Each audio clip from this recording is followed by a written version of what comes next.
Je m'appelle Martin Neal, je suis né en Angleterre en 1954.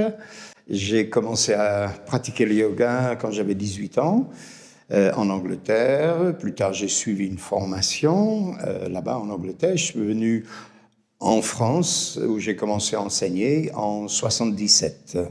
Je suis devenu élève de Descachard en 1983 et après j'ai poursuivi presque jusqu'à sa mort une trentaine d'années.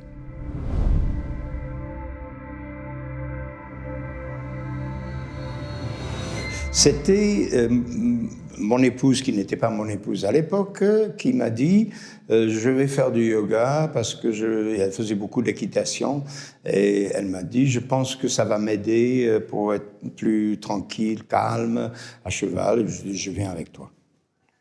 C'était aussi simple que ça. Après, qu'est-ce qui m'a fait rester ? C'est que j'ai découvert à ce moment-là un tout autre rapport avec le corps.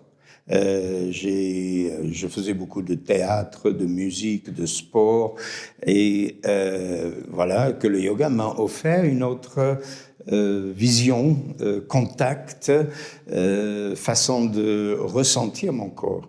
Et donc c'est ça qui m'a encouragé à rester. Ce qui m'a ensuite maintenu avec de l'intérêt, c'est la découverte de la philosophie du yoga et le Yoga Sutra en particulier. J'étais très porté sur des questions philosophiques quand j'étais adolescent, enfin sorti de l'adolescence, et ça m'a donné pas des réponses exactes, mais en tout cas des pistes. Et je me suis senti donc vraiment passionné par cela. Je n'avais aucune intention d'enseigner le yoga, mais quand notre enseignante a dit « vous devez faire une formation », on l'a écouté, on l'a suivi et on a fait une formation où donc j'ai découvert de plus en plus de choses, dont parmi les quelques premiers élèves occidentaux de Descachard, j'ai fait un stage avec eux et j'ai trouvé une approche du yoga très différente et qui me plaisait beaucoup, qui réunissait dans la posture à la fois le souffle, un état méditatif plutôt que cloisonné. Et donc, quand je suis arrivé en France, je me suis dit, je vais approfondir ça, et j'ai trouvé François Lorrain, j'ai fait des stages, ensuite des cours individuels avec lui, et après je suis allé à la source, et heureusement la source a fini par m'accepter en 83, et là donc je n'avais plus besoin d'aller à droite ou à gauche. J'avais auprès de Descachard toutes les réponses que je voulais à mes questions. Ça ne veut pas dire que les réponses étaient, toutes faites. C'est un travail, mais j'avais les pistes. Et le Yoga Sutra, c'est comme des pancartes. Ça dit « regardez par là »,« allez par là », mais ça ne dit pas tout.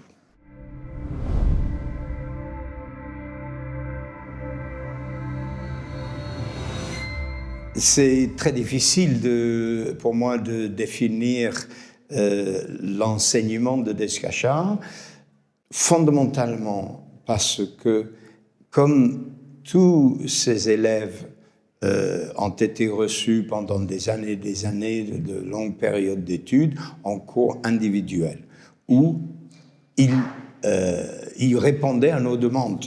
Hein. Et donc, à mon sens, je ne détiens pas l'enseignement de Descachard, pas plus que l'autre.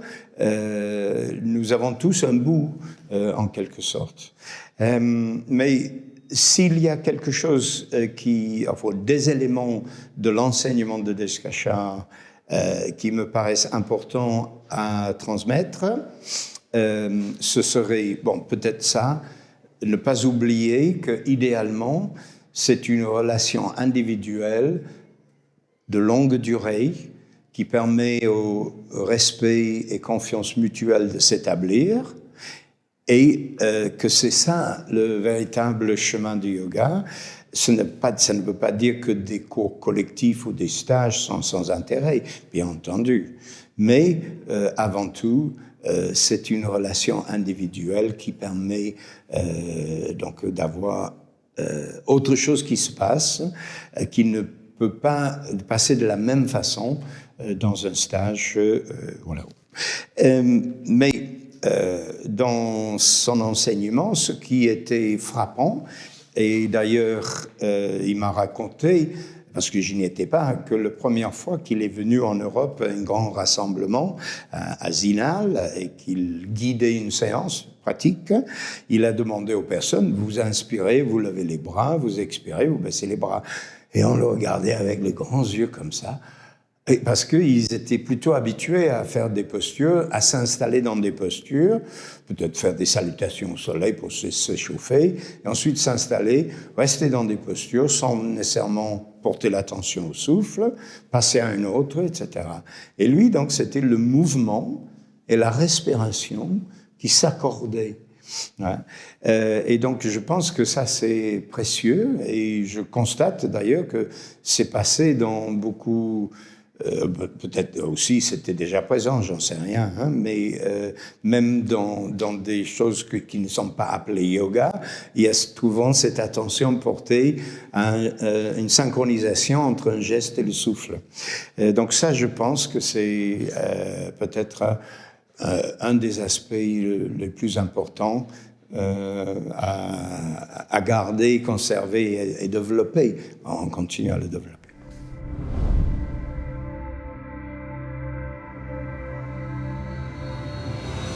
Toujours très difficile parce que chaque fois que j'ouvre le livre, je me dis « Ah, ce sutra-là, c'est très très important ».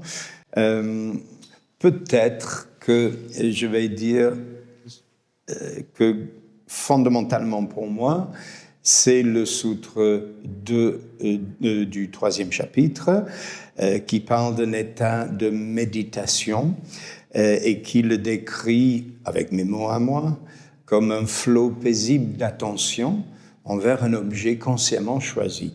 Et pour moi, l'état de méditation est le cœur du yoga, le cœur même du yoga. Et tous les différents aspects du yoga pratique, à mon sens, c'est destiné à développer cet état méditatif, un flot paisible d'attention envers un objet qui est consciemment choisi. On sait que, je sais que je suis en relation avec toi pour cette interview.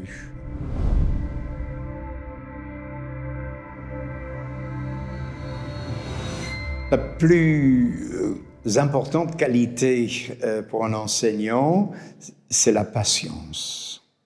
Avoir de la patience pour que l'élève ait le temps de se rendre de plus en plus disponible pour l'enseignement qu'on pourrait donner. Un gavage me paraît sans utilité, et puis après peut-être donc on va devenir du foie gras, ou les élèves vont devenir du foie gras. Donc la patience d'attendre que l'élève pose des questions qui permettent, même si on a vu quelque chose, avoir la patience que ce soit l'élève qui le découvre. Un élève qui découvre quelque chose, cette chose ne sera pas oubliée.